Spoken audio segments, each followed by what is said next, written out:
انفجاره انفجار ثاني وانفجارات كبيرة وهائلة، وربما هذا ما أشار له المسؤولون العسكريون.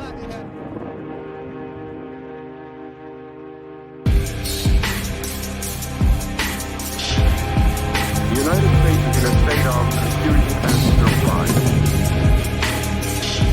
We fear this. We fear that they have something out that the majority of the people don't know about. Olan tüm halkların hakları gibi haklar. Ne aşağı ne yukarı.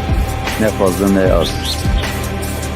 Pent-up feelings that may result from decades of repression and people who've had members of their family killed by that regime.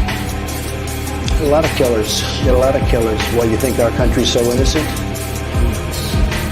But I won't attack it because someone sicks me on. I don't let anybody use me to fight their battles.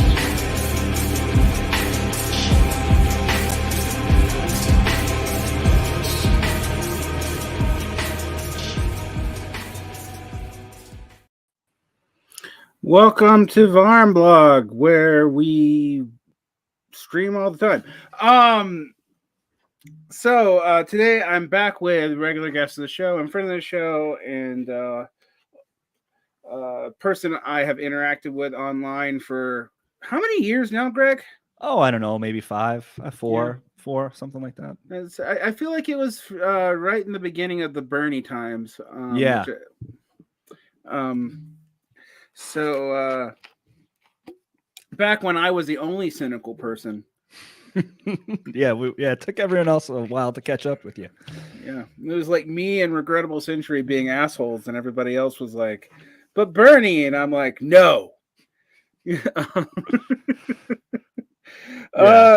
So let's talk about something that's near and dear to my heart.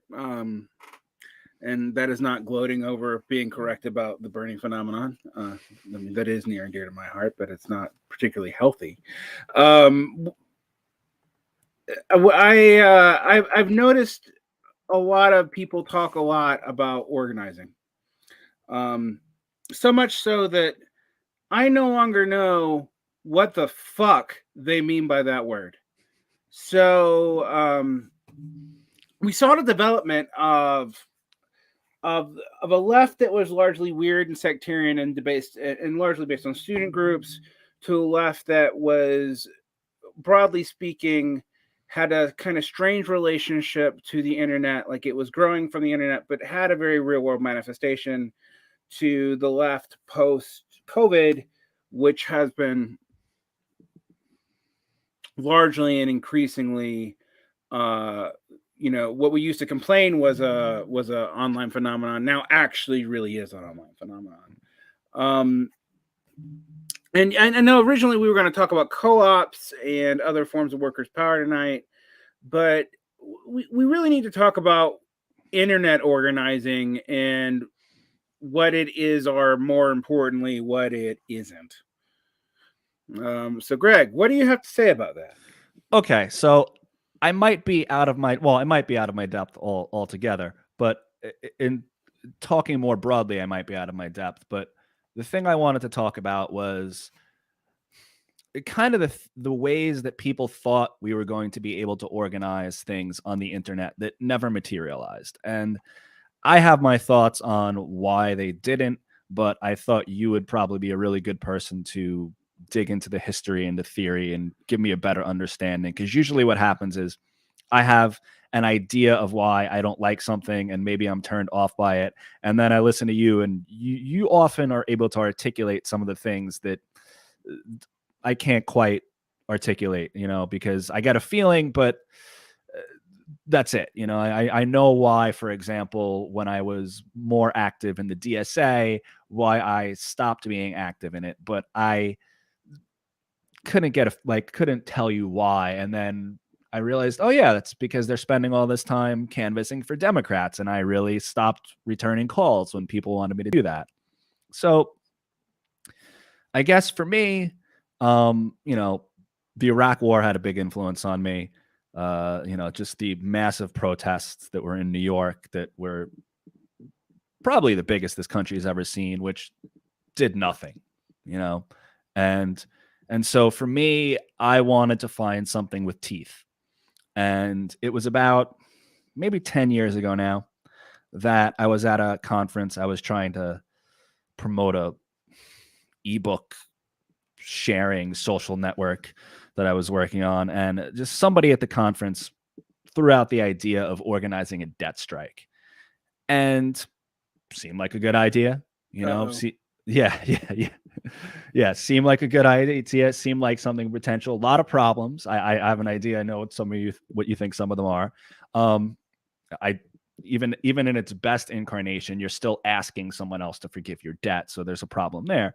But the way it started out was, just somebody put this idea. Somebody had this idea, and I started working with a few people who were working on it.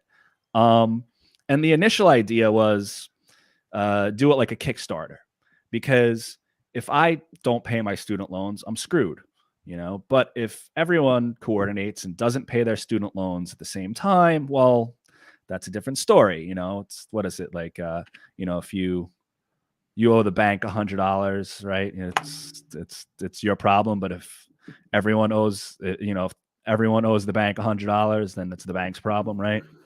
But so that was the idea, was that you could do it coordinated way to not have everyone get their wages garnished or whatever type of retaliation would happen.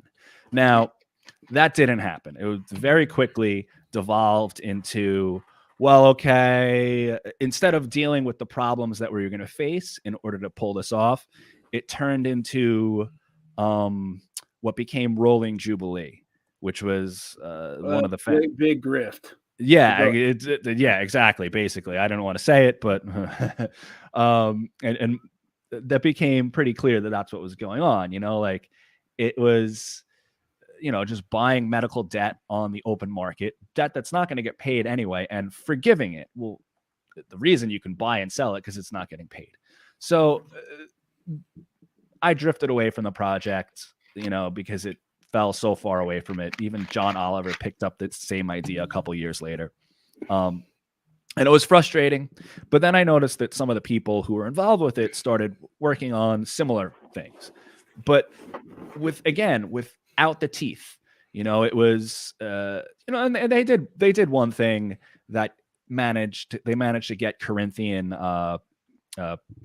private colleges to, forgive some debt, but it was pretty small. I mean, it wasn't nothing. I won't say that, especially since I wasn't working on it. I'm not going to pretend like, don't want to insult people who are doing some work. But it fell so far away from the idea. And then they started a year or two ago when I wrote this article, I noticed they were doing two different campaigns, one for people who were just going to stop paying debt and one for people who were going to wait once the threshold is reached. And it was really, badly done. Like, the way you should do it, in my opinion, is figure out what the threshold is, whether that's how many people need to stop paying, or, what dollar amount it is that it's going to get, publicity or leverage against the banks and lenders, and, figure out the nuts and bolts of private and public lenders and all these things, and what you need to do and how many people you need to get on board, and create some sort of democratic body to hash all these things out and to decide when you're going to strike, and do it in a way where, you don't have it. So you're not, on one hand, just, everyone just following whoever's running the project, and on the other hand, not make it so, wishy-washy that, the thing can get derailed by, whatever type of processes. So that was frustrating because, that didn't pan out. And so I thought about other ways that you could use the internet to organize. And for me, there's a few, and one of them came up when Toys R Us went bankrupt. And this is like classic thing. Bain Capital did the same thing to KB Toys. And, as a parent, it's kind of weird that there's no toy stores. Like, you go to Target and go to the toy aisle and there's a few aisles, but there's no more toy stores. Anyway, these retail bankruptcies happen a lot because of private equity. And an idea I had, and again, obviously co-ops aren't perfect, but was to next time one of these retailers goes bankrupt because they get run into the ground by private equity company that basically does the Goodfellas bust out to the place, just using their credit to pay pay everyone, all the executives, big bonuses, and then just gut the place. Instead of just letting, just everyone taking that, figuring out a way to let the people who work there buy the company, and so they can turn it into a co-op. They keep their jobs, and maybe they run it better. Maybe they run it with more ethics or whatever.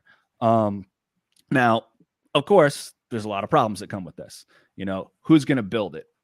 Who's going to build the site? Or, is it going to be volunteers? Are they going to get paid? How are they going to get paid?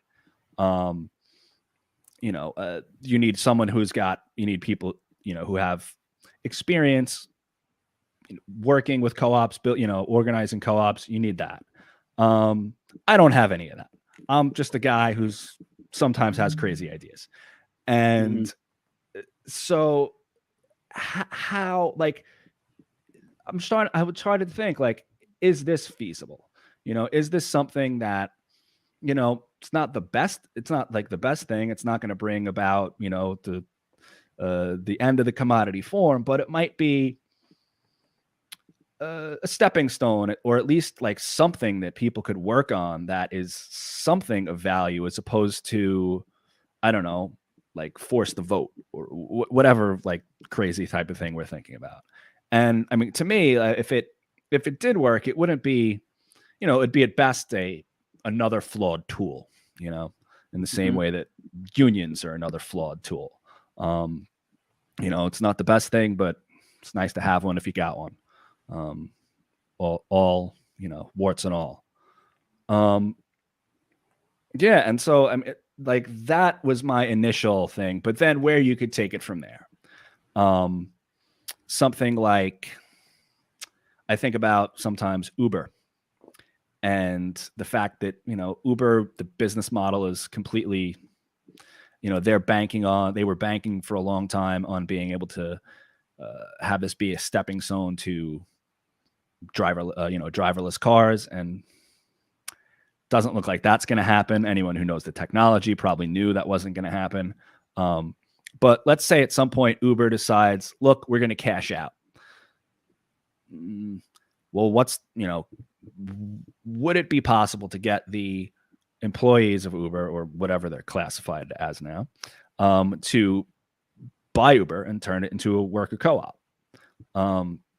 You'd have, now, in order to do that, I did some, back of the napkin calculation. And if, Uber is valued at 100 billion, it's not worth 100 billion, but okay, let's take them at their word for a second. I think it would be $1,300 per employee. Now, the average Uber driver, I'm going to bet, does not have $1,300 lying around. But again, you create a crowdfunding campaign, and you could potentially, give the people who give to the crowdfunding campaign, get some sort of perk, maybe a free ride or something like that. And you could potentially, especially if we get that valuation down to let's say 50 billion. All right. Then you round down a little more, $500 per driver. Now we're talking, that's something you could do. And there were some attempts at building, worker co-op, rideshare services. But I think maybe there's one in Austin. I'm not sure. But generally that doesn't exist. And so this is the type of thing where I could see all sorts of problems, but I also think there's potential, and there's enough potential that I think more people should be talking about it and trying to hash out where it could go right and where it could go wrong. Because I don't know, I think there's something there, even if it's, like I said, very flawed. I have my own criticism of co-ops. They're not perfect, but could be a transitional model, could just be a place for people to get some experience organizing and feel like they can actually accomplish something that is more than charity or whatever. Yeah, and so that's kind of where I'm at with this, and this is like what I think about when I think of organizing electronically. And this is something that I don't think we've thought about, and for good reason. I mean, with the debt strike, for example, I think there's a reason nobody wanted to actually do the thing and pull the trigger. It's like, I don't know, it's like economic terrorism or something, my friend called it once when I tried to explain this idea to them. Like you're really putting yourself out there saying you're not going to pay your debts, and, people are on the hook, and, like this is something too, like I think about a model like this, maybe it could, if some of these other things work, maybe it could be adopted to organize an Amazon, like the problem of organizing warehouses that are all over the country. Now, there's even more problems there, because how do you verify the people actually work there, and, make sure management doesn't interfere, and make sure AWS just doesn't shut you down altogether because everything runs on them. But still, like, these are questions at least we got to like figure out if they're completely, doomed to begin with, instead of, talking about whatever it is we're talking about this week on Twitter. So yeah, that's kind of where I'm at. And I'm trying to get more, I would like more people to think about it, at least, even if it is, yeah. Okay, so there's a lot there. I know. Let's go with some assumptions of what I think we should be doing with organization. So the purpose of organization is not charity. It is not just amelioration of capitalist relief. It is not even necessarily or primarily the building up of a larger political program. All the things are fine. They're good. But they don't change much, actually. A political program that does not give people something back is a cargo cult.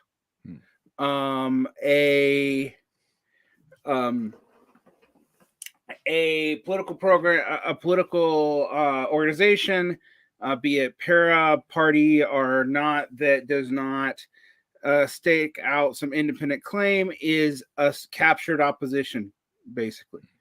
A charity is charity, and it's fine, I guess, but it's a moral action. It doesn't really change anything politically.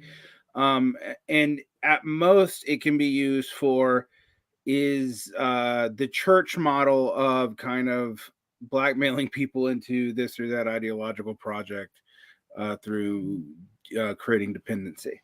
Okay.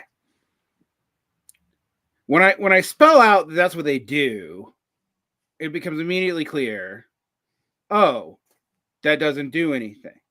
Now, I can also talk about the way a lot of leftists have similar views. Their views on electoralism in the leftist program is actually this, but just expanded to the state with one more step removed. What you're talking about is not guilty of any of those problems. Yay! But they are risky in other ways.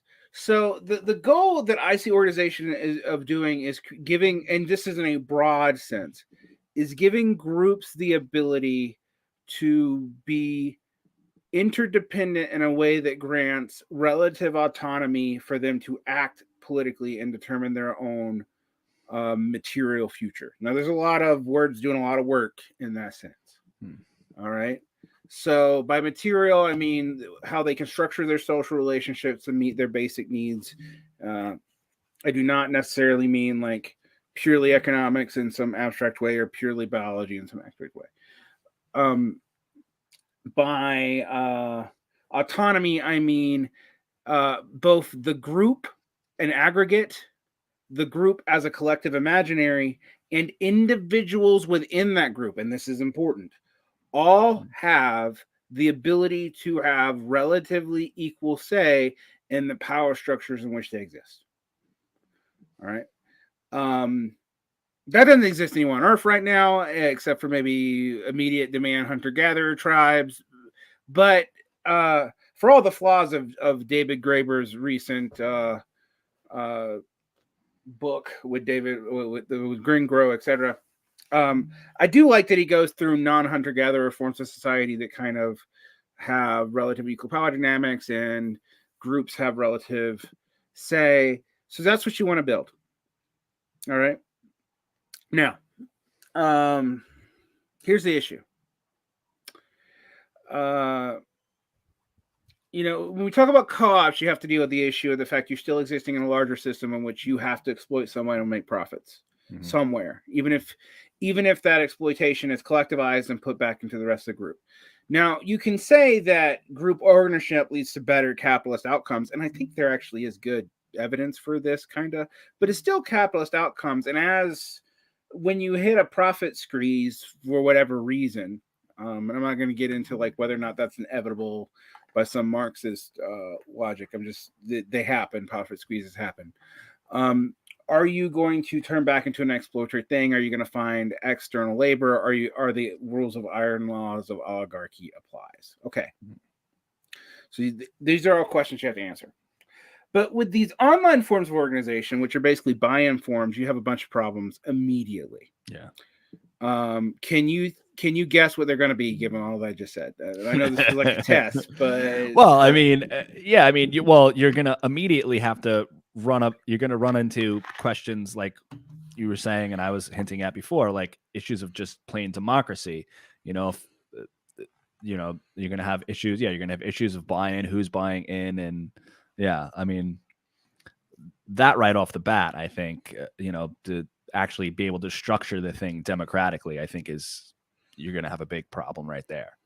And have it so, you're participating in this thing and it's not just this piece of technology that's run by someone else, as it so often is, and you don't really have a say in it. You maybe have some sort of illusion of such. I mean, that's the big one I can see right off the bat, and I'm kind of spacing on some of the other things you said because the other thing is there. Like, okay, so if everybody buys in equally, right? I mean, for example, I don't run my Patreon on this model. For example, Bim Burgess has it like a one communist Patreon for all. Everybody pays $5, I'll get same access.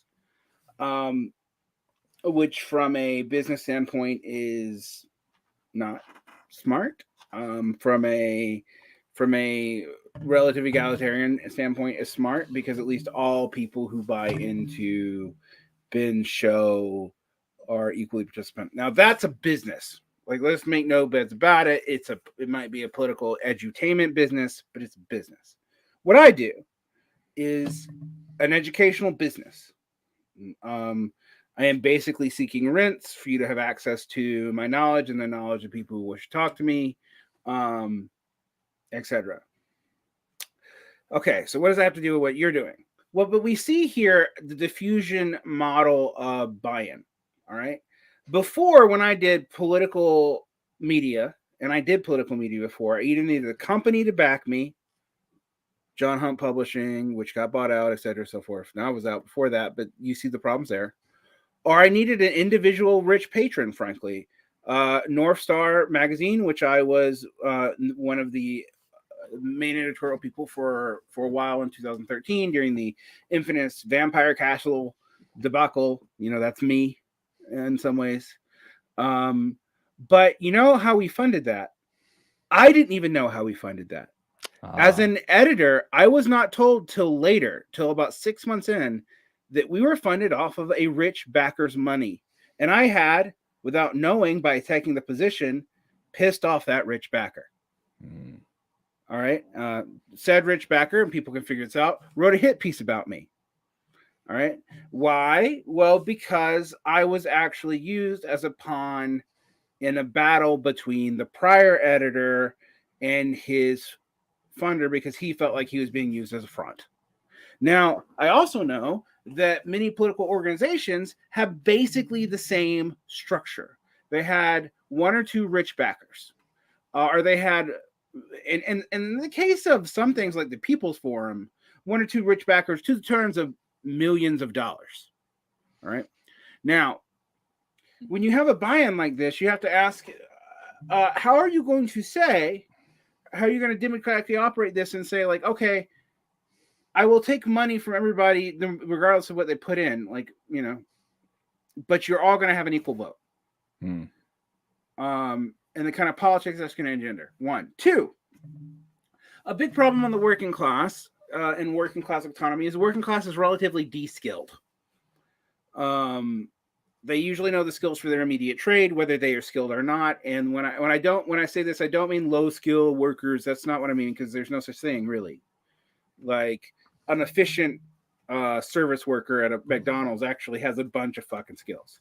They're not highly specialized skills, but they have them. As a person who used to work in a fast food kitchen for a brief part of my life, one of the hardest things I ever learned how to do was to toss a pizza correctly. So, you know, that's not unskilled labor. People like, really? Really? It's harder than it looks. Yeah, and there's a lot of muscle memory involved. Like, exactly. And my pizzas used to come out. We would still sell them, but my teachers used to come out all deformed. All oval? Yeah, oval, or they'd have a bubble because I didn't throw it right enough to get all the air spin correctly. And I remember like being in the back my first week, literally when I wasn't topping pizzas, practicing with a towel, slapping it correct. I mean, like, so I just say that like even unskilled labor is skilled. It's skills you can pick up on the job. It's skills that are not, they tend to be not intellectually complex, but they're often mechanically complex. And I say all that, you know, just to say, okay, at most of these jobs, there's also skills hoarding and all that.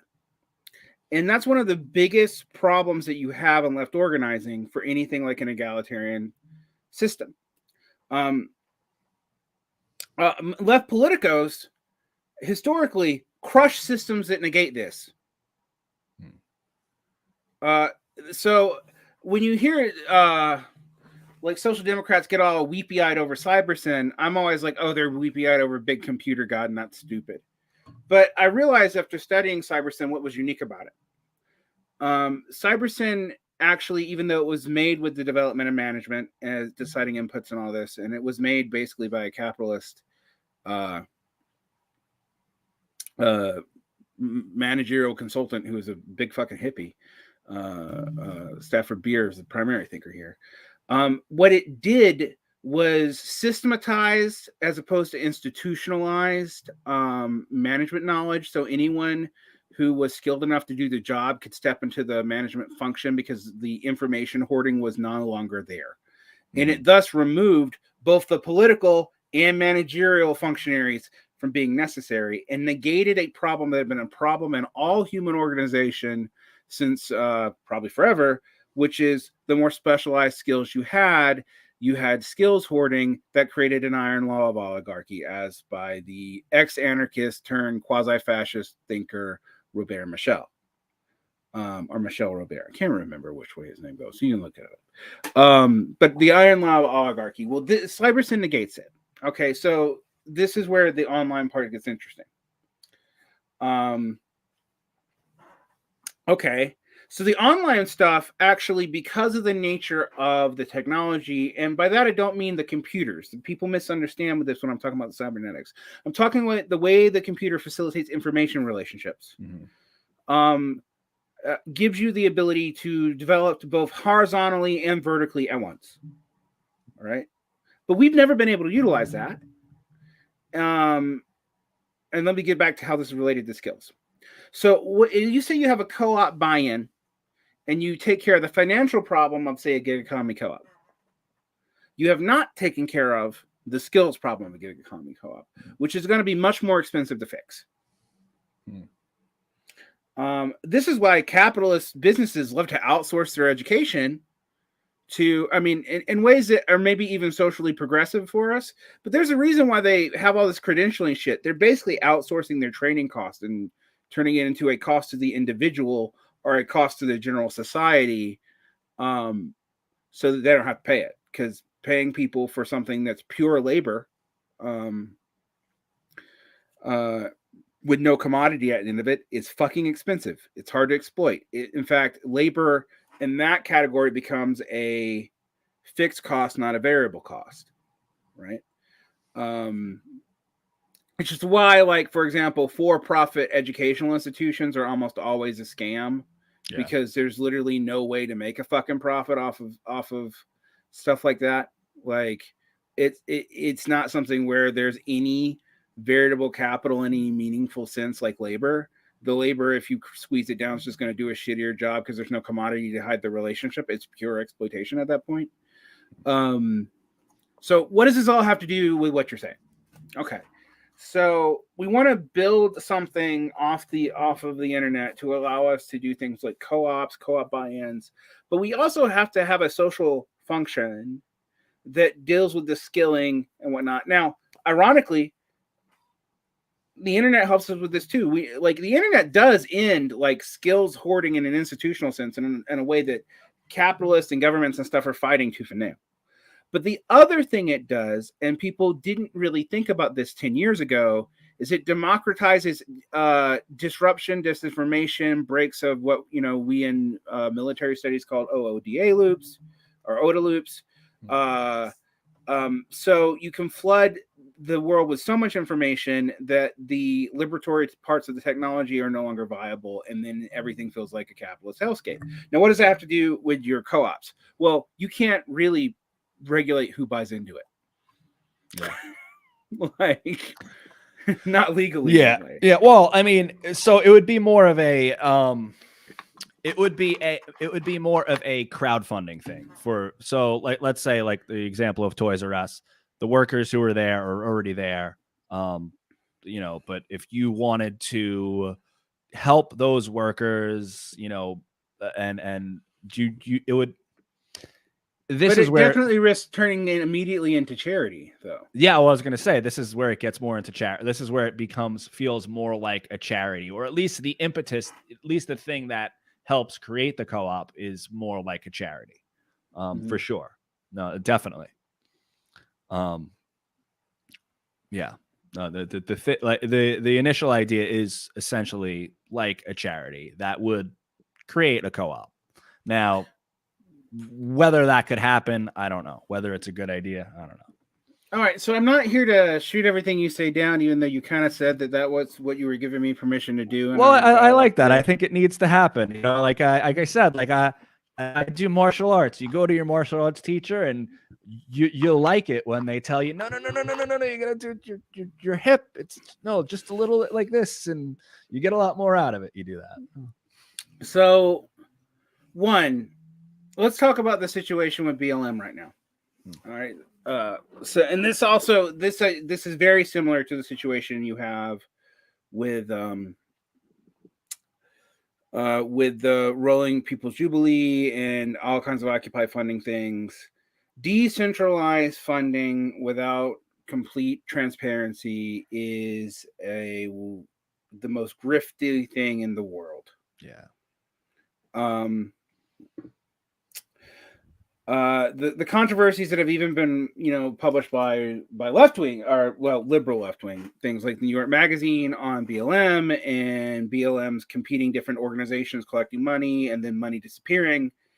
That structure, the hashtag structure turned basically NGO, is a recipe for competing organizations to try to claim legitimacy off each other's brand, for no one to know where the money is actually going, and for money to disappear. Now, in your system, how would you not have, like, if you're crowdfunding this, what's to stop this from just multiplying like this in a way that's going to spread out and become a major problem for people trying to use this to form a co-op and thus delegitimize the initial funding sources? That's one immediate problem.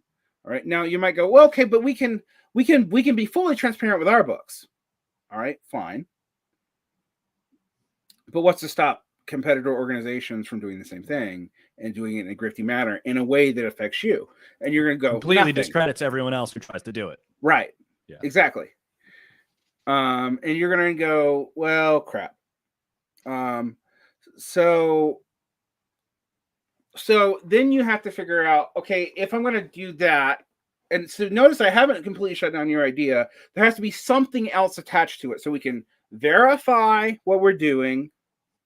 We can do it in a way that's horizontal and vertical at once. Okay, fine. We build co-ops, and people know my political critiques of co-ops. Maybe they don't. Maybe we can get into that later. But like in the capitalist society, you're not going to hear me complaining like we shouldn't do co-ops. Yeah. What you would hear me say is that's still capitalism. Just like you're not going to ever hear me say we shouldn't be involved in unions, but you will hear me say business unions are a capitalist organization. Like, and people often can't make that seemingly fine-grained distinction here. But that's a bigger problem, right? So we're not going to get to that. Let's say we build this funding source and we somehow build an organization that it's an industry specific, say toys. Now, toys is interesting because what you're effectively doing is a consumer-based distribution issue. That's the toy store, right? And you're saving those workers, which are not highly specialized workers. But then what are you going to do with all the distribution chains and whatnot? Like, what are you going to do with that? Well, you can increasingly have this co-op invest into these, but then you have the issue of power law overhead. I mean, a perfect example of this is a DSA. The DSA has a budget of like $6.9 million, which for an organization of 100,000 that's trying to do politics is actually not a lot of money. I know it sounds like a lot of money, and it's definitely, but like you just think about Peter Thiel can throw that at like a candidate, like, and it might hurt him a little bit, it's not a lot of money. So it's one of the things I was laughing at DSA is like canvassing. I'm like, we're going to support our candidates by giving them block grants of $7,000. And I laughed. And I was like, unless that's an uncontested seat in a city council in a small city, that is nothing. Like a small business can beat you out on that. Yeah. So you haven't really built any loyalty to that. You're not delivering enough. It's a really inefficient way to do things is what I'm saying. But the other thing is, most of the DSA's money legitimately, this is not me saying this is illegitimate or scammy or anything. People aren't getting rich in running the DSA, I promise. People might be getting rich in being adjacent to it, but not in the DSA itself. All right. Most of that money, I'm probably guessing like 70%, probably goes into just running the organization. All right, because the cost of running that kind of organization does not scale linearly to the amount of people in it. Yeah. In fact, like you have like cost disease problems and multiple jurisdiction problems and NGO compliability problems, and how do you deal with your various union problems and then you have the power distinctions between volunteer and non-volunteer staff. Do you want professional staff? Do you not want professional staff? If you don't have professional staff, you're basically asking people who buy it. Now, in a co-op, that's actually easily dealt with, right? In, say, a union, it's not. So in a co-op, the distinction between union and, buying into or being a part of the co-op running this and being in, having to make decisions, the professional and the organizational worker advocacy collapse into one thing. So that's actually kind of good. That takes care of one problem that you don't even see taken care of in an organization like DSA, which has volunteer, professional, and semi-professional, but voted on electoral staff. Like the levels of, and it's based off of models like which are basically neoliberal, frankly, around like trying to remove certain parts of city functions from democratic oversight by professionalizing it, et cetera, and so forth. So you want to do away with all that. Co-op actually does do away with that. So that's one good benefit of that formation model. But then you have to deal with the fact, well, if you're just co-oping the store, they're ultimately at the behest of say toy distributors, of which you do not have bargaining power to negotiate the toy prices down in a way that would make it an economically viable proposition. So you then have to scale this up, and you have to scale it up more and more, but you then get these cost sink problems that I'm describing with like the DSA, but on a level that I don't think you really understand, because you're now dealing with multiple elements and multiple businesses and multiple supply chains, and you're not just dealing with like political advocacy. Yeah, that is something that I kind of figured would be the next problem, would be the supply chain. And yeah. So, okay. How do we deal with that?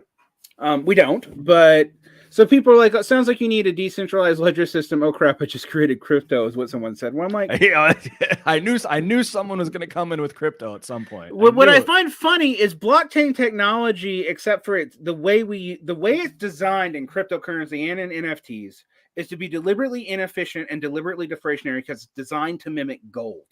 That's what it was designed to do. But there's no reason the technology has to do that. There are some reasons why it would be kind of energy efficient, but like blockchain identifications and all that stuff could be used for socially progressive means. And you would start engineering it to use a lot less power, because you don't need bit mining and shit if you're not trying to mimic gold. Yeah, if you're not trying to create this artificial scarcity, if you're just doing it for certification.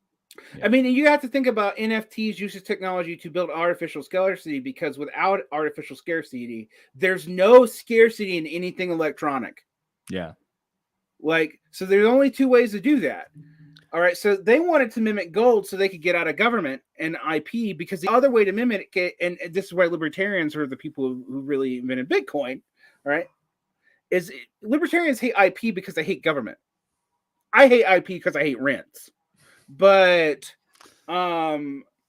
regardless, like the libertarians decided, okay, well, we don't want to depend on government monopoly power for our artificial scarcity like we do in intellectual property. So what are we going to do? We're going to create the most energy and efficient way of mining ever existed and make a code that's deflationary.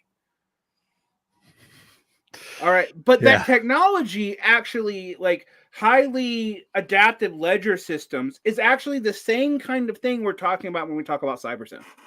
Yeah. So this technology actually, in a non-capitalist context, would actually be useful for us. Yeah, yeah. Well, it's funny because I mentioned the ebook sharing at the beginning of this, and my idea for a way to share ebooks that it would have required a new form of IP, but a modified form of IP. At least,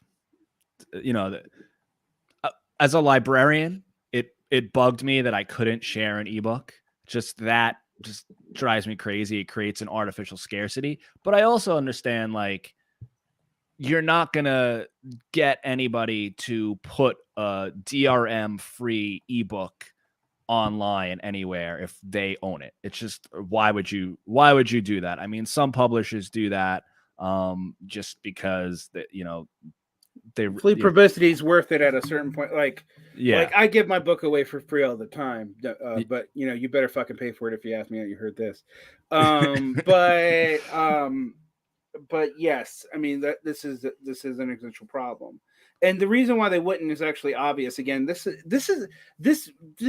people always go, well, Varn, why do you believe in labor theory of value? And I'm like, rents is why I believe in labor theory of value. And what happens to art when it's no longer a physical commodity and it's infinitely reproducible for effectively free without artificial onset is why I believe in labor theory of value. Because you're right. As an artist, the exposure helps me. I actually, as an artist, as a poet, I make money from readings, not sales of books anyway. It's very similar to, and actually to musician, even more so, because I actually kind of need institutional support to even get the gigs, because most gigs are like, well, we'll have you sell your book. Well, whatever.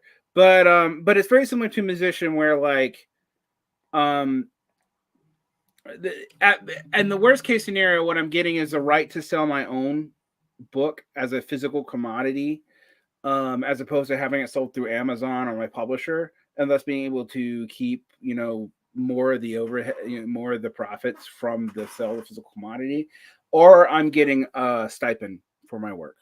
The actual, like, people buy my book from Amazon or even Readimus are like a good place, it doesn't matter. I'm probably never going to see that money. Yeah.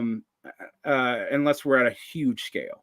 Like, I used to tell people, for example, for 0 books, and people don't know how many books things sold. And a lot of our best-selling books at 0 were much smaller selling than you realized, right?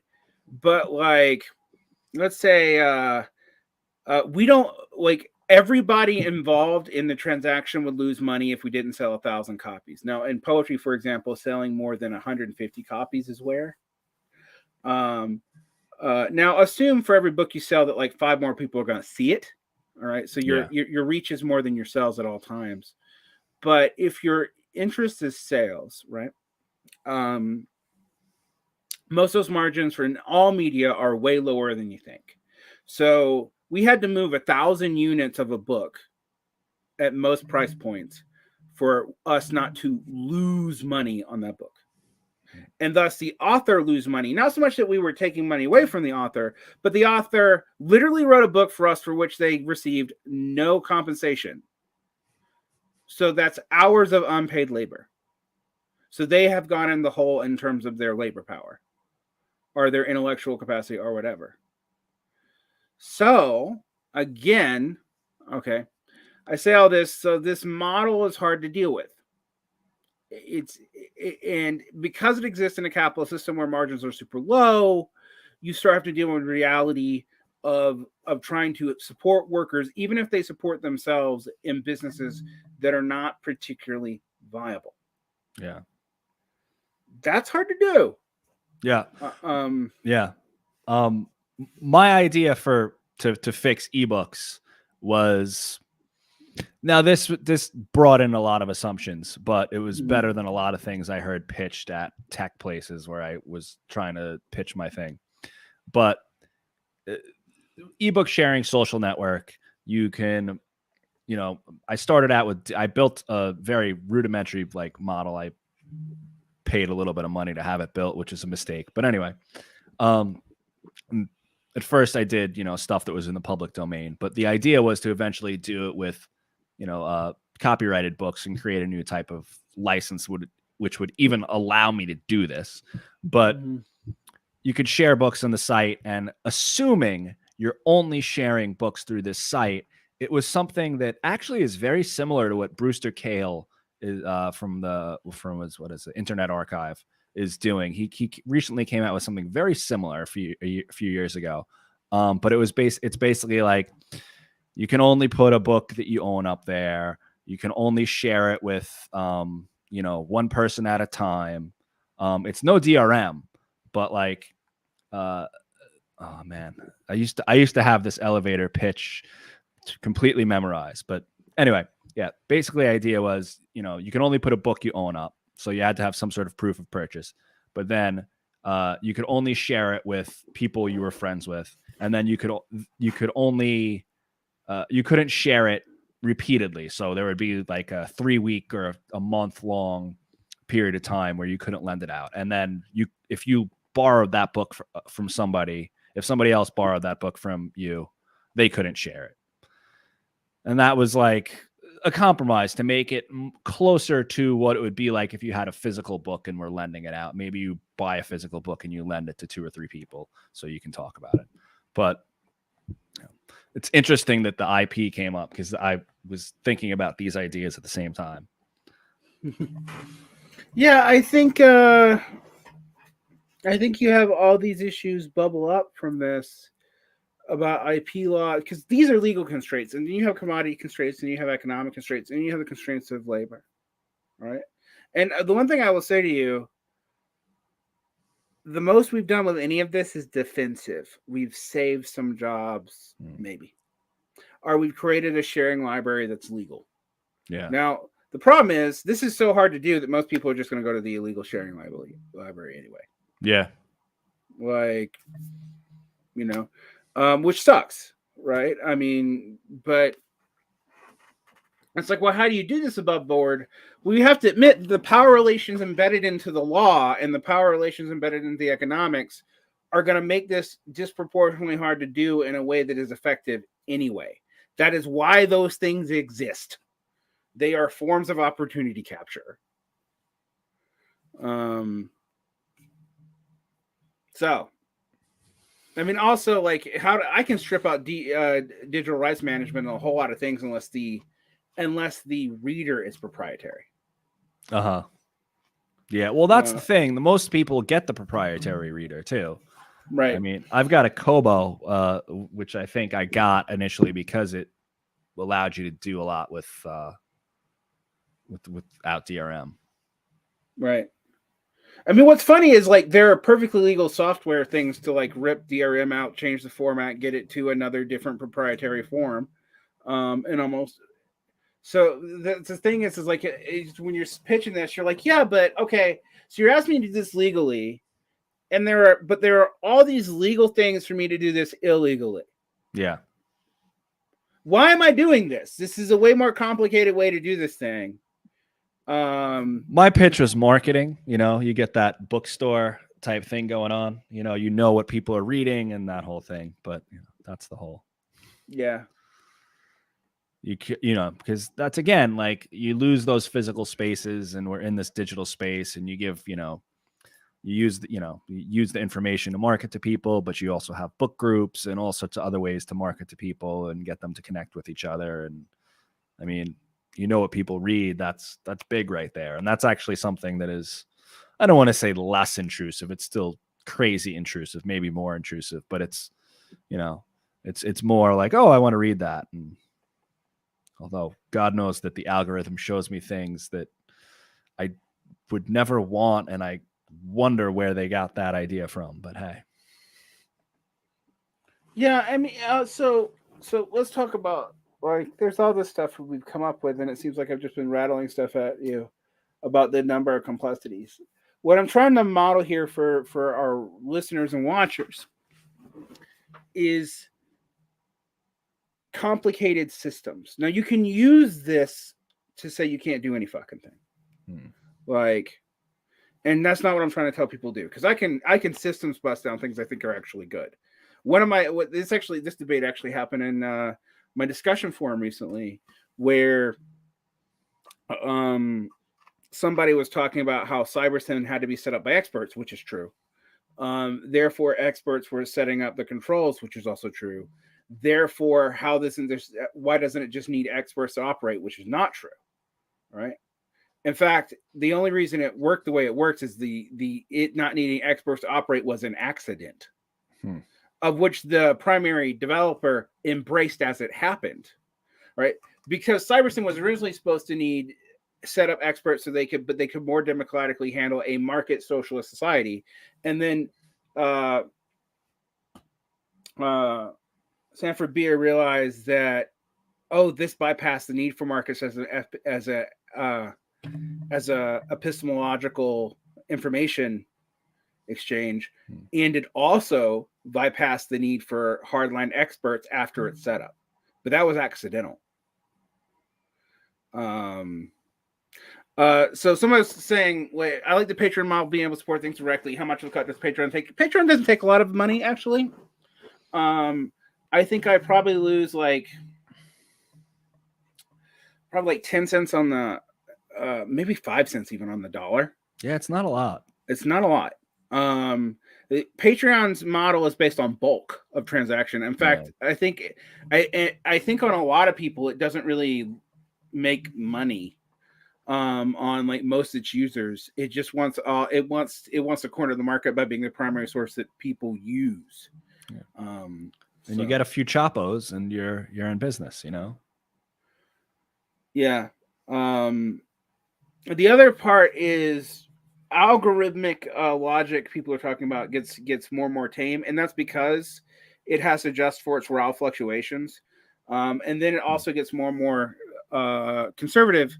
And I don't mean this like in it's like it's promoting conservative ideas. I mean, like, if you've ever been on Facebook, it's like really, really easy now because it's algorithmically monitored for Facebook to decide that your critique of Nazis makes you a Nazi and therefore you're in Facebook jail, or that you jokingly implied violence in a joke, therefore you're in Facebook jail. Oh, and now I'm also limiting your posts reach, etc., and so forth. Algorithms are built normally to be conservative and to reify biases. You can build them in another way to make them more receptive to multiple points of data, but it reduces the power of the role of the algorithm writer, which Facebook does not want to happen. Yeah. So, but so Patreon's useful for like what I do, right? But and like Kickstarter's useful for making niche, cool role-playing books. You see me turn to the back where I keep my role-playing books. Yeah, I had a friend who made one of those a few years ago. Right. And it does make like ethical consumerism and capitalism a little bit better. In some ways. But over time, you see Kickstarter has been more and more dominated by medium-sized companies and even large ones who use it to kickstart things they really have the capital to do. It becomes a marketing thing because it creates a need, it creates an urgency of investment. Okay, well, that's not good or bad, but you see this with everything. Okay, so podcasts start. Now, I know we're on like the 8th wave of podcasting, and like people think, oh, podcasts are just no problem. Podcasts have been around now for 17 years. Yeah. I've been listening to them for like 15. And podcasts were originally, the very early podcasts were batshit ham radio things, like internet atheist stuff, professors just throwing their entire lectures online for prosperity because the school didn't tell them not to. It was stuff like that. Then, for about a decade, it was fucking NPR. Right? Because they had the stuff to make professional stuff. They had the backing, and anyone else needed, a whole lot of overhead to compete with them. So NPR was able to like dump its shows, which were normally hard to listen to because they were at weird times. Now you can listen to them. And like you looked at like the top podcasts in Apple for a decade, it was like, I don't know. Wait, don't tell me. Wait, yeah, and it wasn't like the show that you listen to at 3:00 either. It's all the weird stuff. But the This American Life, and Serial and whatnot, the true crime podcasts, those were all split offs of that, actually. Yeah. The wave that changed it was based on Patreon, and it was based on people who were coming out of like the Gawker world, and this is why left podcasting got so big.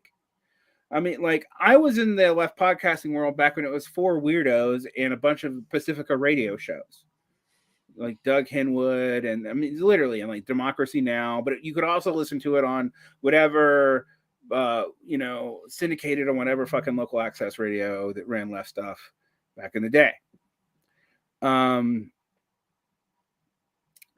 So I say this because what's happened is that world has moved into this Patreon world.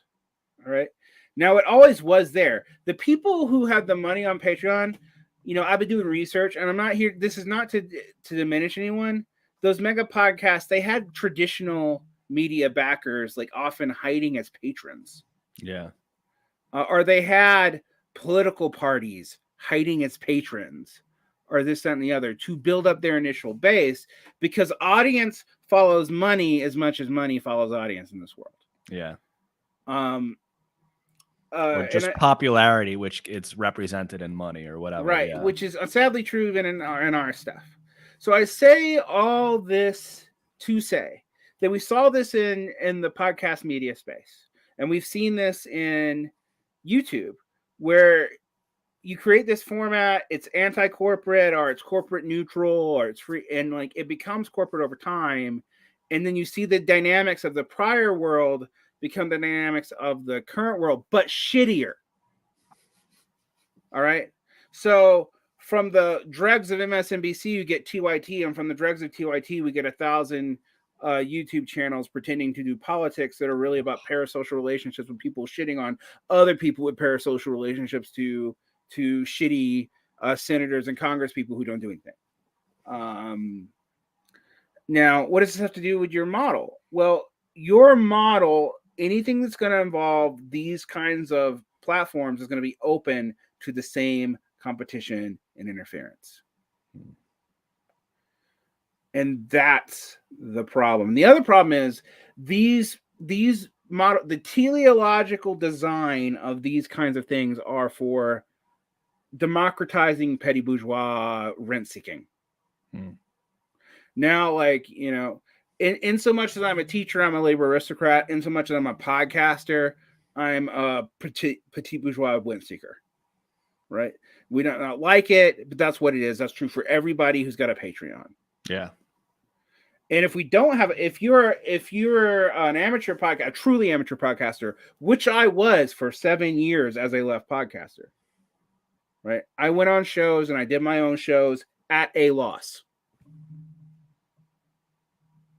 I didn't make a single dime from anything I did in podcasting until 2016. Almost nobody did until Patreon. Now, Patreon had been around actually since like I think 2009, 2010, but no one used it until that time period. It didn't have enough momentum to be the centralized thing. Before that, you know who everybody used is they tried to use like PayPal donations and stuff. But it was inconsistent. And there was no aggregate mechanism, and you had to figure out how to deal with fucking taxes. And if you were in the legal, you know, like if you were accidentally being a tax treat. Yeah, I didn't realize Patreon had been around for that long. I assumed it came around in like maybe 2015 or 2014, Nope. Maybe a few years before people. Wow. The first thing I ever remember using Patreon was this site that I used to listen to called Atheist News. All right, they don't exist anymore, and they were trying to figure out a way to get their like donation per show to be consistent. Now, what Patreon changed was instead of you having to do that and then have a secret RSS feed that you sent out, it aggregated it all out for you, put it in an app, generated an RSS for you through actually it's outsourcing that through I think Acast or whatever. Mm-hmm. But it makes it available for you, and so you don't have to do all that anymore, and it gives you a W-1099, so you're in compliance with the law, and it takes sales taxes for you, so you're in compliance with sales tax law. And you don't have to think about that. You do have to pay your taxes on it personally for your income tax, but no big deal. And until Biden reformed recently, it probably wasn't even reporting that to the feds for you. Yeah, like you could, I say all this to say, like, this is a world of pain legally for an immediate payoff that isn't there. But, and this is where I'm not just a shooter downer of things. This is the impulse you want to have to start figuring out how to use these technologies. Because the other thing I'm saying is these technologies, not the way they're designed currently by us, but if we were to look at them and start developing the skills of ourselves to replicate some of these functions, they are the same functions that allowed things like Cybersyn to exist. All right. We can use them to start to build more responsive organizations and this and the other. But I also will tell you this, my experience is leftist organizations do not want you to do this. Yeah. All right. Why? Well, okay, we talk about the hashtag stuff and no organizational accountability. But if you truly do implement this internal to like a left organization, let's say we're a co-op or a political party. And okay, sure, you might have committees and professionals or whatever do specific things, but they can present everything as a directive online for direct vote immediately with feedback sets within 48 hours. We can do that now. Yeah. Why does no one do it? I want you to ask me. I want you to like think about it. Oh, I can think of a lot of reasons. You know, there's institutional inertia. There's people who've got their positions at those institutions. There's all sorts of things like that going on. I mean, those are just off the top of my head. Yeah, exactly. You have bureaucratic drift, institutional inertia, instacratic drift, and the fact that even within these organizations, we power and skills hoard too. And this isn't even getting into the fact that like leftist microsects, I'm not even feeling like unions, tend to be the least democratic internal organizations of anything but a business. Like, yeah. You know, even though most of them have elected central committees, you won't see the central committee change for 60 years, right? Until the people die. You know why? Because they implement things like open vote, so voting is accountable, no bourgeois hidden votes, and this, that, and the other, all of which are anti-democratic mechanisms. Or it'll change, but the person who's really working things will, you know, be right. Yeah, or it'll change, but it's really an MLM for this business that it started to fund the organization, but it grew beyond the organization itself.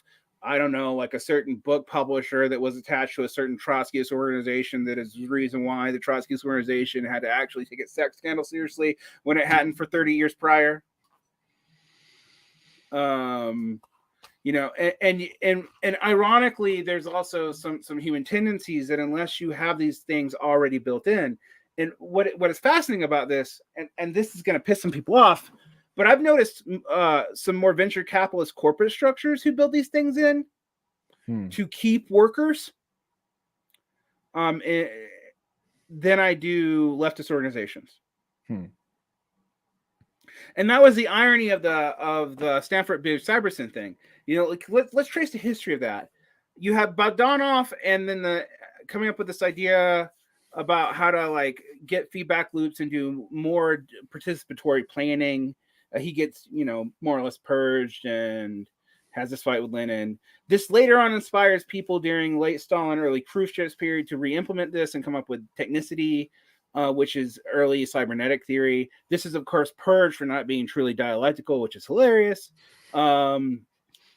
Norbert Wiener, of all people, a kind of government cybernetics theorist, more or less, picks it up and then moves it all into management.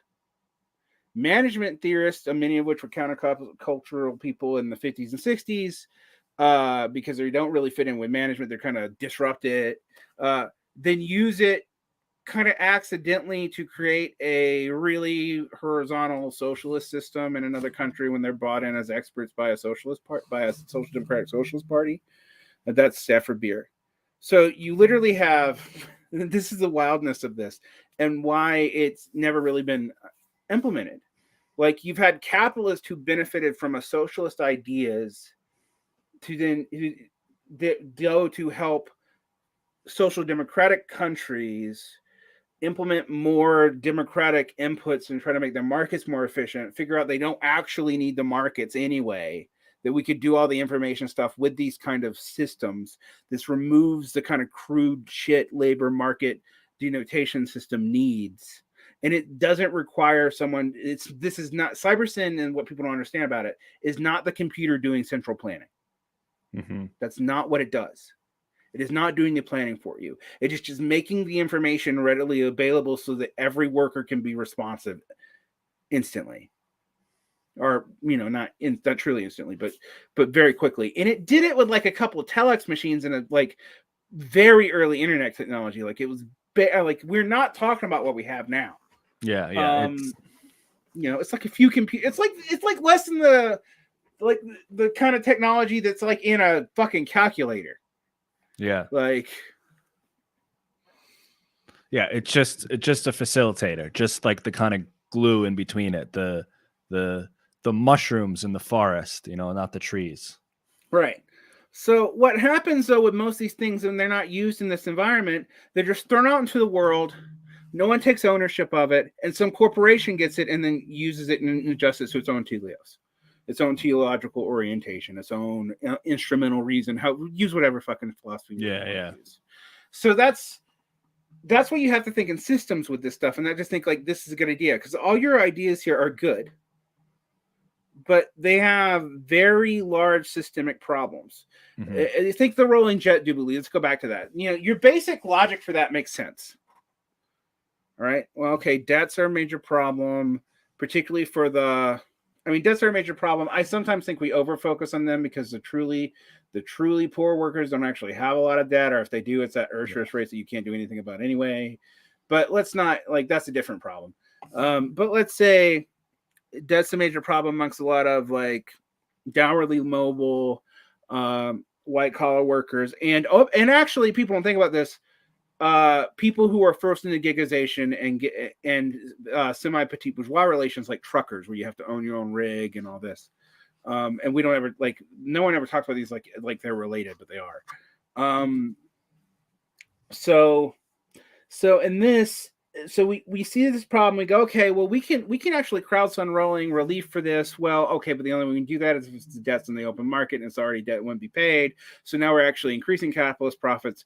And since we're a decentralized organization, and we haven't implemented these horizontalist open technologies, that we're also basically like creating all kinds of opportunities for theft and exploitation, etc. and so forth.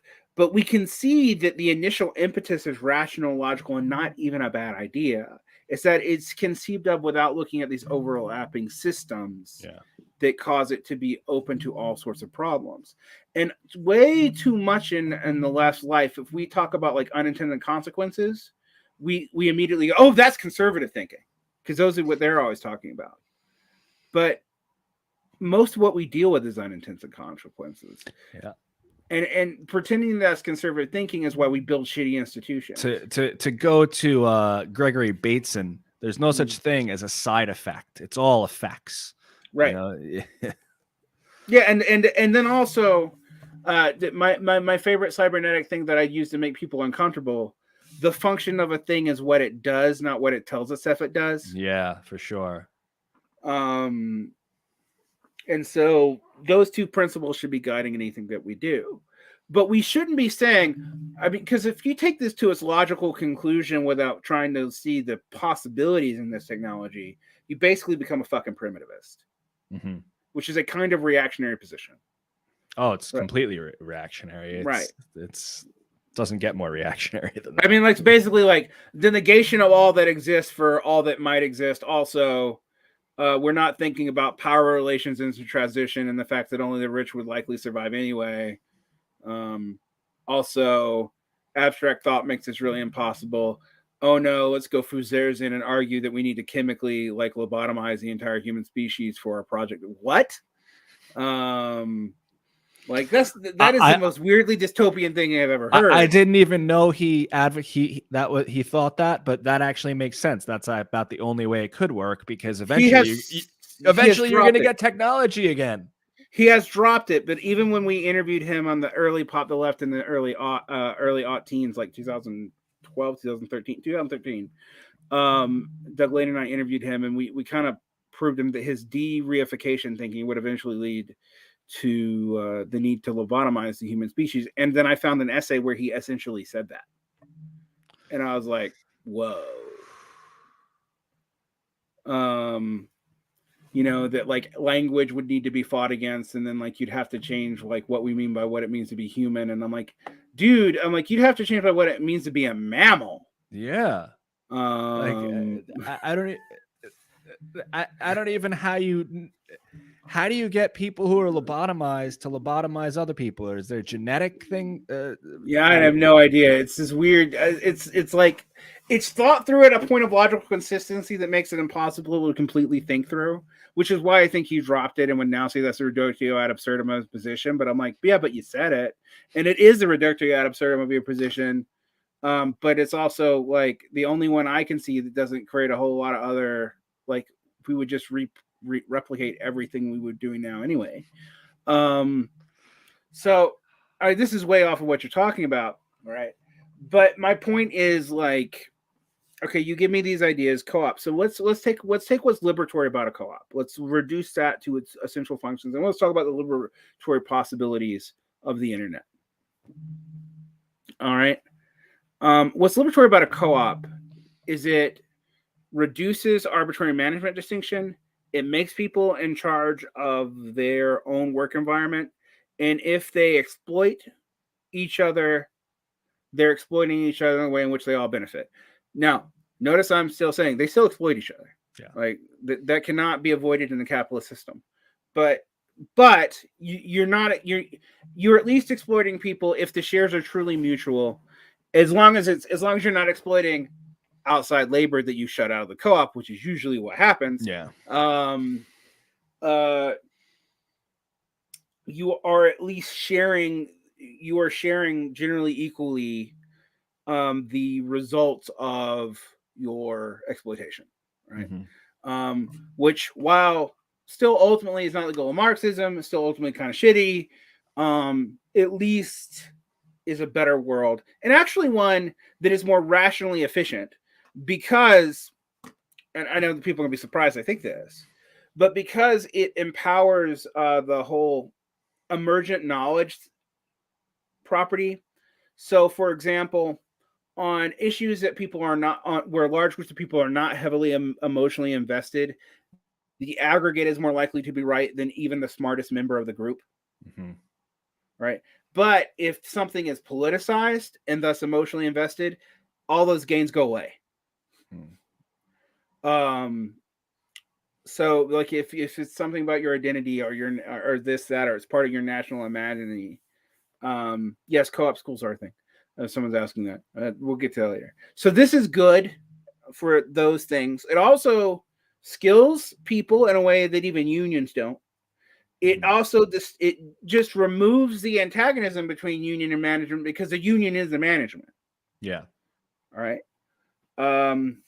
Still capitalist, still not my ideal form of thing, but as a transitionary model makes a lot of sense. Okay, so there's that. Good. Okay, that's not, most of it is good. Let's take the internet technology. Internet technology makes fairly instant feedback possible. It removes both physical and spatial barriers to feedback, at least in the way that exists even in the modern world. And unlike traditional mass technology, is two-way. Or actually infinitely weighed. Yeah. The problems with it is it's still reliant on fairly homogenized infrastructure in its current incarnation. That infrastructure has largely been farmed out to corporations. And in the case of things like Facebook and stuff and our overdependence on those social media, it means we've actually farmed out public life to a private organization that no longer has to respect the norms of public life. And in doing so, because sometimes it does things that say liberals want, you can shut people's fears about chilling down. Okay. So that's the problem. The other problem is, let's say you get out of the corporate-owned version of this tech. Most of this tech is designed and created by people who have no incentive to democratize the knowledge of what they are doing. Yeah. And that's a problem. And if I was to say, just drop the schematics for how to build the internet, most people can't do anything with that. Yeah. So these are the problems that you get into here. So what are we to do? Well, I think we should throw these things out and and I actually think we should try to build some of these things. Sincerely. Yeah.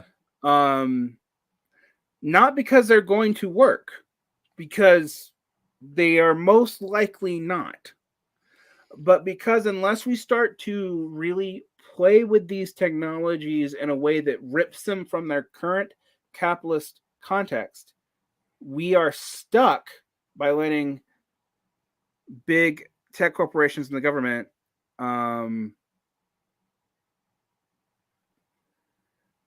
totally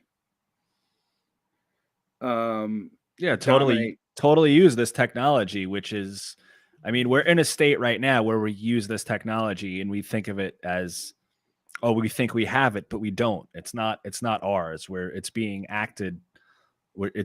used to act upon us. And yeah, I mean, we should try and build these technologies. Might fail horribly, but we might learn a lot in the process, or at least get a foothold and, develop some of those skills or create something that could, be move something forward to the future. Yeah. Even if it fails horribly, it would be a good learning experience. Yeah. I mean, well, someone says, this is funny. It's the fear of democratizing the product, an emperor wears no clothes situation. If you expose your code and expose your incompetence, that's a lot of it. The other bit is information hoarding is the only way rent seeking is possible in these things. So if you're going to profit, you have to profit off of artificial scarcity. There's only so many ways to do that. Bitcoin figures out how to outsource that as a mechanical function. That's lovely. And to make knowledge transactions even more resource intensive than they would normally be. Yeah, that's amazing. Which I mean, I'm like, NFTs, which seem to be instant, are actually based on a technology that makes them the most wasteful fucking thing you could possibly do. I'm literally basically pissing electricity down the drain. There we go. On the other hand, there's a lot of stuff we're going to have to start doing, because the goal that I think we should be doing is dual power. And dual power is saying that when systems fail, we can replicate them at scale, at least at a scale that we exist, to utilize things to our own advantage. So if things hit maximum entropy, we not only survive, but we can replace the thing that hit maximum entropy. Right? And to do that requires a lot of failure and a lot of overhead and a lot of waste. And so as much as I bitch about why I don't understand why anyone's in DSA at this point, blah, blah, blah, blah, blah, blah, blah, I do not think that experience of Bernie was a bad thing unless people hold on to it past its prime to defend it because of prior investment. If they do that, it is negative, which is what people are doing. Unfortunately, the negative result is the most common one on most things because of sunk cost fallacy. But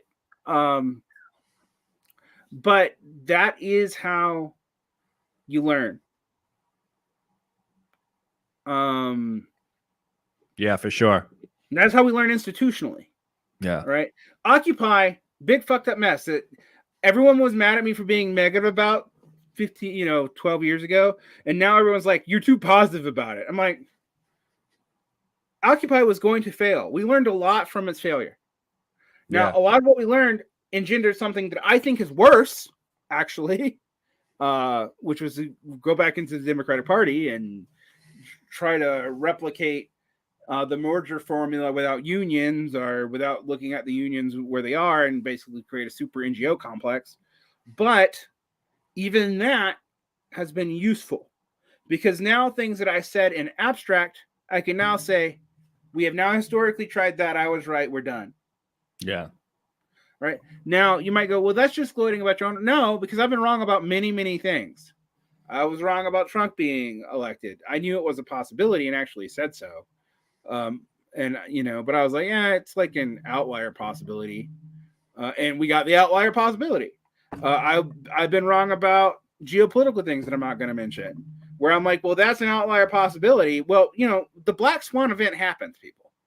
Like, in a probability situation, I don't know, people don't like thinking about probability in Marxist terms because I'm seeing dialectic, but you have to admit that the 1% does actually happen 1% of the time. Like so. By definition. Yeah.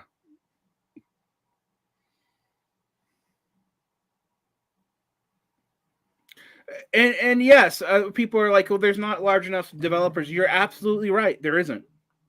Right? There is not. Yeah, well, I think that's another question I brought up in the article that I wrote about this. Like, I mean, I know there's lefty coders, they're not all libertarians or liberals, right? Like, no, yeah, I know some of them actually personally. Yeah, and so I feel like this stuff can happen. I mean, I don't know. I mean, maybe I should have learned to code 10 years ago, but it's. It can happen. It doesn't happen at scale, but we also don't have the infrastructure. We haven't built the infrastructure for it to matter. Like, like it's funny to me. We have movie selection at the DSA, right? But do we have a coders guild at the DSA? I mean, every DSA chapter has every DSA chapter I know has like a movie night and a political education committee. Well, why don't they have a skills committee? I used to talk about this. Like I used to talk when I was in an organization called the Red Party, which died, so I can talk shit about it. But you know, and I worked for a bunch of really like working class, upwardly mobile fuck ups. Because frankly, they were trying to replicate skills they didn't have and trying to do it like ad hoc, and they were incompetent, right? And wasn't their fault either. They weren't dumb people. This is not me like, oh, my former no, a lot of these people were very smart. They didn't have those skills. I didn't have all of them either. But I would say that we started getting into like we got to replicate, you know, First International blah blah blah party models, and I'm like, no, we got to skill our people so we can do our own things. Like, and when we talk about, for example, I don't know, gun clubs, leftists understand that. Yeah. But when I talk about coding or even like medic work, they don't. And don't tell me we don't have enough medics who are leftists. Like, my God, I feel like every third EMT I meet's a communist. But like, I mean, it is like we haven't thought about skill sharing, and it's not sexy, and it's not something you can make a career at online. Yeah. In fact, you know what's funny? You know, it's hard for me to do, but I am going to do it. Like, this is my commitment. Like, interviews are easier for me.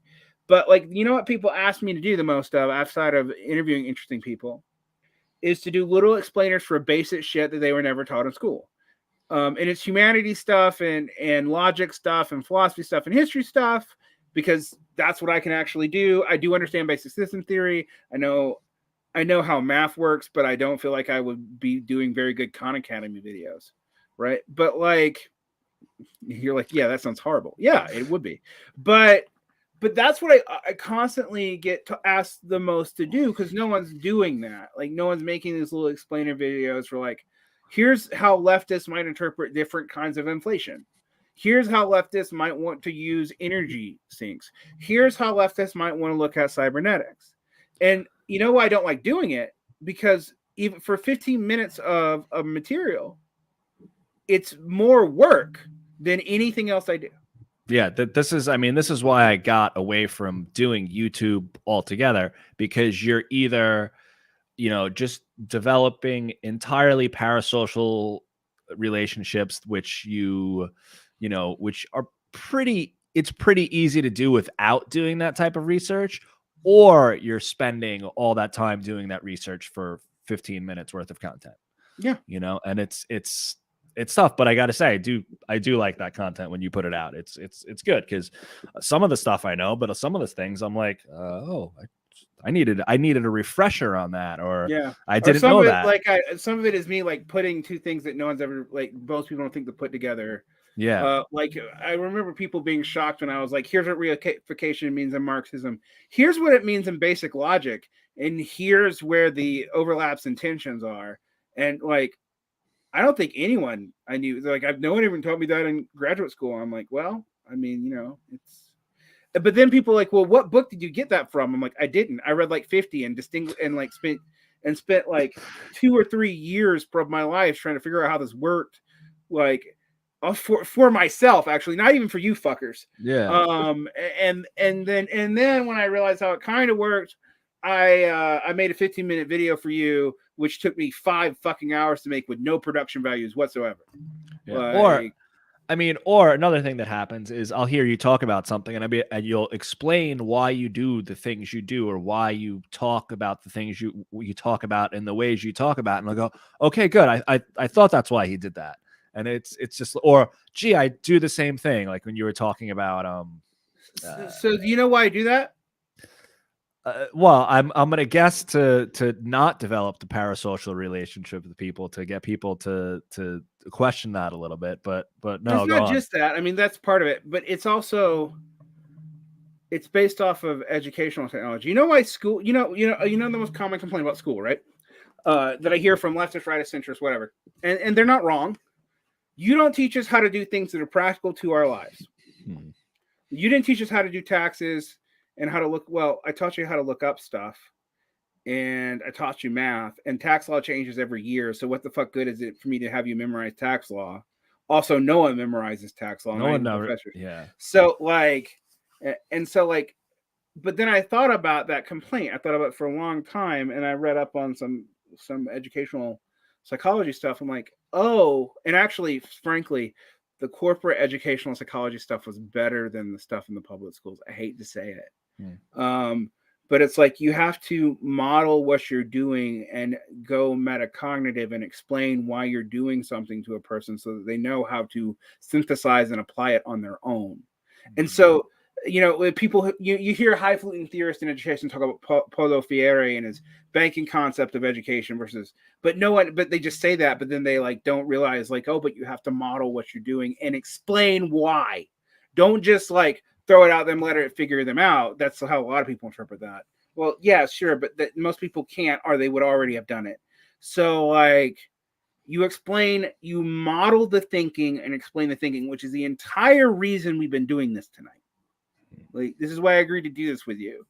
Also because I like you, but we could explain some thinking patterns and how you go through them and how you would start talking about the various systems and how they overlap, and and all kinds of wild shit comes into play, building, making a pizza to and people oh, that's discursive and weirdly distracting and you're not on point. And I'm like, you're right, because I'm not distilling this down for you, but I'm actually modeling for you the various inputs in your life that you need to synthesize to come up with some of the shit, to really understand it and to see the relationship between it and other things, like a cybernetic systems thinker or like a dialectical Marxist or like a historical materialist, whatever, would do. Right? Like someone looking at a mandala of the tarot, which I have in front of me right now, because in the same way it lays out that it tells you, it gives you that system, but it also tells you the process of going through it as in the same steps. But I mean, there's a reason why your woo stuff is actually useful. I mean, but it also does apply practical stuff. Someone's the car. It amazes me that most people know how to plug a tire, because the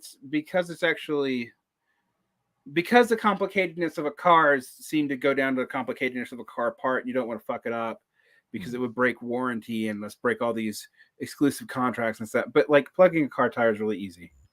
It's literally you buy one tool that threads the thing in, and then you take a thing and you just shave it off. What's a little bit more complicated is rotating and balancing and realigning your tires, which is really kind of hard to do on your own. But at least doing the immediate fix you can totally do. And you can find that on Google. Not hard. I was thinking today, you can the barrier to a lot of types of knowledge is just gone. My son was looking at YouTube today on how to do a Rubik's Cube. And I don't know, when I was a kid, if you wanted to know how to do a Rubik's Cube, maybe there was a book in the library. I don't know, but probably not. Maybe somebody you knew how to do one. But now there's probably hundreds of videos that can tell you how to do a Rubik's Cube. I haven't been interested enough to go look it up myself, but lots of people do, Yeah. But what's funny about this is there's another thing that I got from educational technology. It's going to be sad. The abundance of information actually leads to a less informed populace because people don't know how to ask the right questions to get the information back. Yeah. Well, one thing in some ways that people define information, sometimes they define information versus data. Right. And they would say, let's say the phone book is data, but the number you need in it, that's information. And I think that's what we have in using those terms. At least we're just awash in data, but getting information out of that is just tough sometimes. Like, well, yeah. I mean, I think that's true, but I also think like people don't understand that most of these algorithmic systems, or even like books and stuff, you get in partly how you phrase the question, and phrasing the question actually requires prior knowledge. And a lot of the early research on this that were done by educational psychologists didn't realize they were talking to adults who were educated in a way that actually built the prior knowledge prior. Whereas you talk to Zoomers, and Zoomers are incredibly agile thinkers. They are.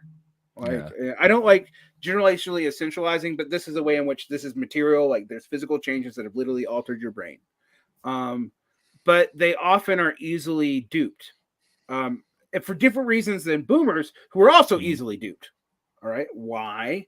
Well, for the Zoomer, all information should be equally distrusted because they live in an environment in which information is equally fake. For the boomer, all information should probably be equally trusted because they lived in a highly curated informational environment in which priorly weird bullshit that was allowed to be published didn't have any real political content, so it didn't matter. Yeah. But the end result of two opposite and opposed thinking mistakes is essentially the same thing. Yeah. I'm thinking Spinal Tap right now. It's some people don't believe anything they read, and that makes them very ignorant. But I believe everything I read, and I think that makes me actually more intelligent. You know, people like boomers grew up in a trusting information environment too. Yeah, they totally did. Zoomers grew up in what I'm saying is Zoomers grew up in a distrusting informational environment. But it means that all they have to use for their critical thinking is basically prior assumptive bias, right? Which is why, like, you see in younger people wilder. Some of it's edgelord psychology, and when I say that, I actually mean differentiating yourself from other people and this and the other. The only way to do that is to take a more and more extreme position, particularly online, because it also gets attention and gets feedback faster. But the other thing is that most Zoomers have grown up in an informational environment, kind of like Gen Xers actually, where they didn't trust institutional systems in the first place, but they haven't had developed. There's no like, what do millennials tell Zoomers or boomers when they come up with critical thinking problems or believe conspiracy weirdness or whatever? They tell them to trust the science as if that meant anything, which basically means trust the institution, right? Well, if you already know institutions to be corrupt, or you already trust an institution, it's the one you trusted for 50 years, effectively, the result of the opposite thinking process is essentially the same.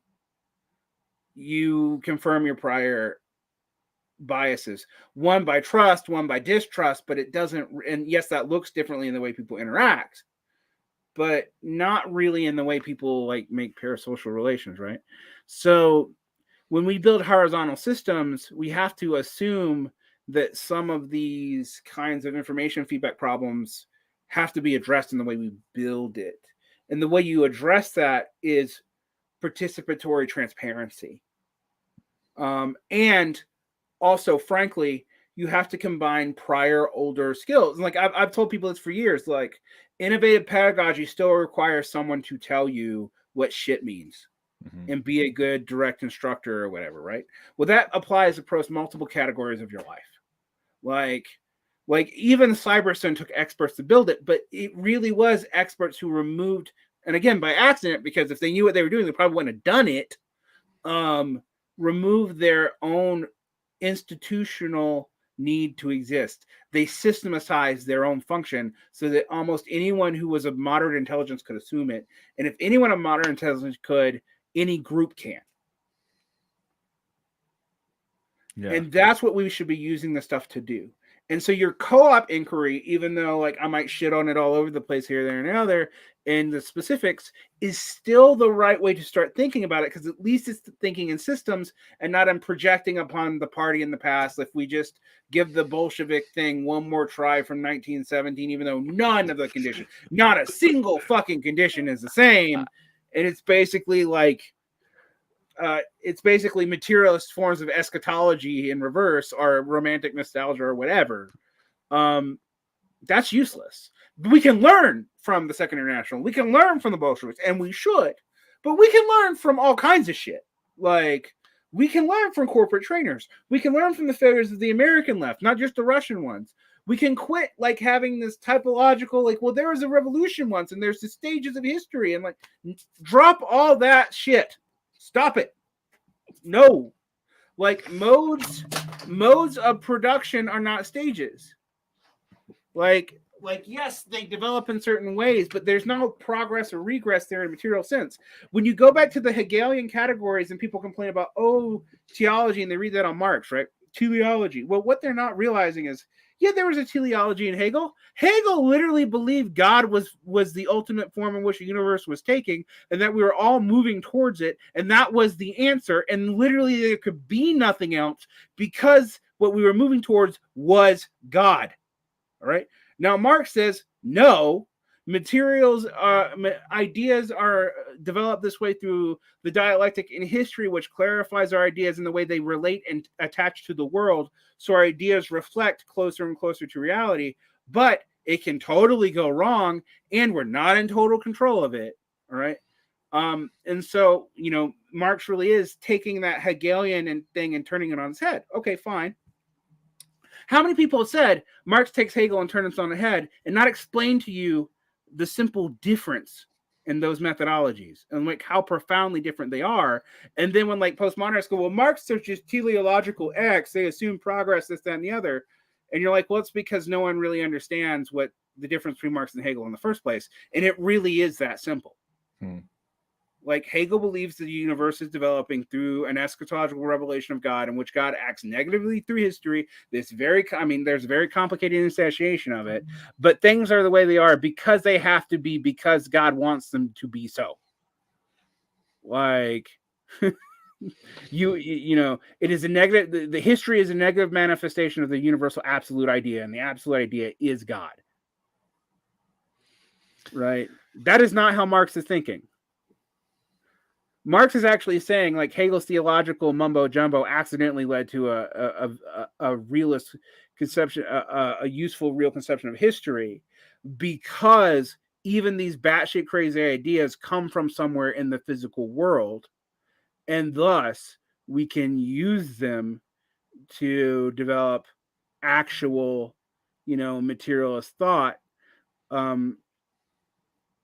And there are problems with that. Like, I'm not a perfect Marxist. I'm not saying like this, like Marx had the answer to everything, because I don't think so. But again, you explained that very succinctly, and that was probably something that you had to read so much Hegel and so much Marx to be able to. It took me 10 years to figure out what the fuck that was. It took me like almost 15 years to tell people what dialectics actually was in a Marxist context, because also most even Marxist academics like asked couldn't do it. What is the relationship between Hegelian dialectics and dialectics as classically constituted? Well, no one even told me what dialectics classically constituted was. All right. So dialectics classically constituted is we don't agree on ideas, so we have a oppositional debate, not to come to the truth, but to come to the truth about a term for which we can then do analytic philosophy. But before that, we can't even come to an idea as such. So Platonic dialogues are dialectics. Like, you're trying to debate to define a term. Now, what Marx does is really innovative. Is the debate isn't an intellectual debate where we uncover truth. The debate is the movement of history itself, in which our conceptions become closer and closer to a reflection of something real. Like, and who could tell you what that means? And so I've often said, like, systems theory is actually like modern forms of dialectics, right? It's not entirely, and it wasn't intentionally. It's not like there's a genealogical relationship you can clearly trace. But like, if you think about what you're doing, like, you're putting oppositional ideas and seeing how they affect each other in the world and what comes out of that, both in an imminent critique and in actually doing it and failing and succeeding. Then you start saying, oh, that's what it is. It's not like this mystical mumbo jumbo about contradiction ideas and ideology versus materiality, which are none of that shit's real. Like that, you have to have a nominalist approach to that. Now I say all this, and people are like, "Oh, he's a super materialist atheist," and I'm like, "I'm actually not." But it's not relevant to anything I'm talking about here. Yeah, I've had enough conversations with you to hear the little bit of the Buddhism come through, and every now and then people will like, it shows up in my ideas about selfhood because I basically think all identities are bullshit. And my reasons for that are actually kind of metaphysical. I'm like, any identity you have is just a narrative you constructed to fit your current sense aggregates to make sense of them, and it's all illusionary anyway. And like, it's all informed by prior dependent and multi-causal causation and dependent co-arising and orientation. And people are like, but I don't use that language because they'd go, what? And I'm like, yeah, things don't just develop in systems. Things develop in conjunction with relations to each other. And those are always fluid things. And I don't just mean they're fluid in the sense that like our ideas are fluid. I mean, literally, like even our physicality is fluid and relational, and our any narrative we have about that has got to be somewhat provisional, because ultimately none of that's real. Yeah. What is real? Well, what is real is probably emptiness itself. But that's a whole nother, I don't want to go into what that would mean for people who are not versed in Western metaphysics, much less other forms of metaphysics. Yeah. And by the way, if you're a materialist, you're making metaphysical assumptions. Just going to point that out there. So like what do you like? What do you mean? I'm like, well, how does energy become matter? Like, I can explain it kind of, but like not really, because they're not the same thing. But yet, on some level, they are. What are your metaphysical assumptions there? How do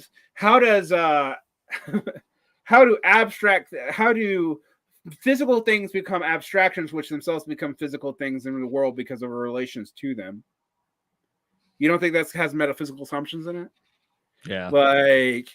Like, do you not think there are things you can't prove in that statement? Like, I mean, it's funny because the person I work with the most as far as like high level philosophical ideas is basically a borderline logical positivist. And it's just like, and every now and then I call her a Platonic witch for this reason. But like, and people's like, what? That's such an obscure joke. I'm like, yeah, but it's because we have different metaphysical assumptions. Oh man. Yeah, someone's like, how come no one ever goes crazy and thinks they're Buddha? Oh, a lot of people have. Like, what? It's like one of the most common yeah. maybe I think maybe in the West you get people thinking they're Jesus, but I mean Buddha's pretty close. They don't think they're Gautama Buddha, they think they're Maitreya Buddha, but like I mean, it's probably the second most common religious-based delusion on the planet. That and thinking you're the Mashiach, those are the big three. And